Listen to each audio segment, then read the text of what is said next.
The Thunderbird streaked across the April sky, displaying the precision showmanship that's made them legendary. It was an especially grand entrance for the right-wing pilot, number 3, Captain Pete Peterson. Well, that's right. My parents live here in Hampton, so I'm kind of excited to be back in the area, and they're looking forward to seeing the show. That was the last time Jessie Peterson saw her son. He loved it. He loved every minute of it. The shock of Pete's death is still fresh. Even though they knew their son's aerial acrobatics might one day cost him his life, the Petersons never thought their son would be one who would die. He never expressed any fears. He had a beautiful outlook about things, and since he was flying, he knew that it was a risk, but he said that if he worried about that, he could not function. Friends say Pete was never afraid of anything. He grew up in Tuskegee, Alabama, the first black football player at Auburn University, and only the second black Thunderbird pilot. This was to have been Peterson's last year in his T-38 plane, and his parents harbored hopes that he would be transferred to nearby Langley Air Force Base, where they could see more of Pete, his wife, and their 2 young daughters. Aside from their memories, the Petersons have found one small comfort. He died doing what he loved, and that was flying. So I think he would have no regrets about that at all. In Hampton, Kathy Mitkiff, The Daily News. 4 Thunderbird jet fighters slammed into the desert floor at speeds close to 400 miles per hour. An amateur photographer took this picture seconds after the crash.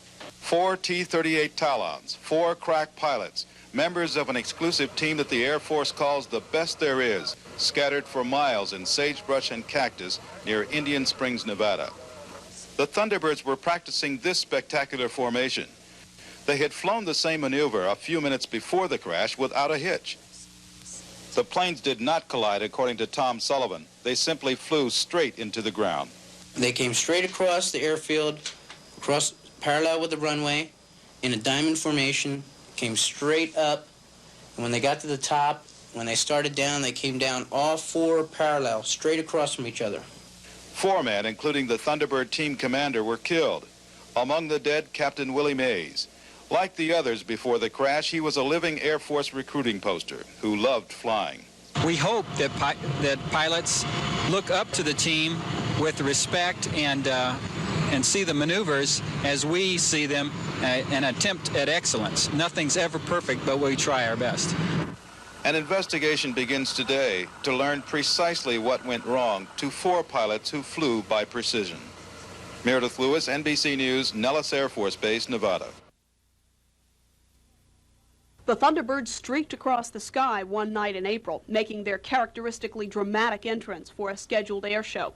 The number 3 pilot was Captain Pete Peterson, and as far as Hampton was concerned, he was the star of the show. Oh, that's right. My parents live here in Hampton, so I'm kind of excited to be back in the area, and they're looking forward to seeing the show. And waiting at the flight line was Pete's mother, who had followed her son's aerial acrobatics since he joined the Thunderbirds in 1979. It's really a great feeling to see your son to be really a member of such a fantastic team. Even though he was away from his wife and 2 daughters for much of the year, his T-38 was his passion, and he was eager to promote the Thunderbirds show to anyone who would listen. If the weather permits, we'll do what we call our high show, which has all the bomb burst and the loops and over-the-top maneuvers.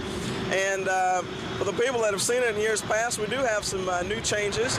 The show, we think, is a lot more compressed, so we keep a lot of airplanes in front of the people, and it's a little more exciting, I think. 2 officers, including the commander of the Thunderbirds, died in plane wrecks last year. Peterson and the 3 others who died with him were practicing for the 82 show when they were killed, and Air Force officials haven't decided yet whether that 82 show will get off the ground.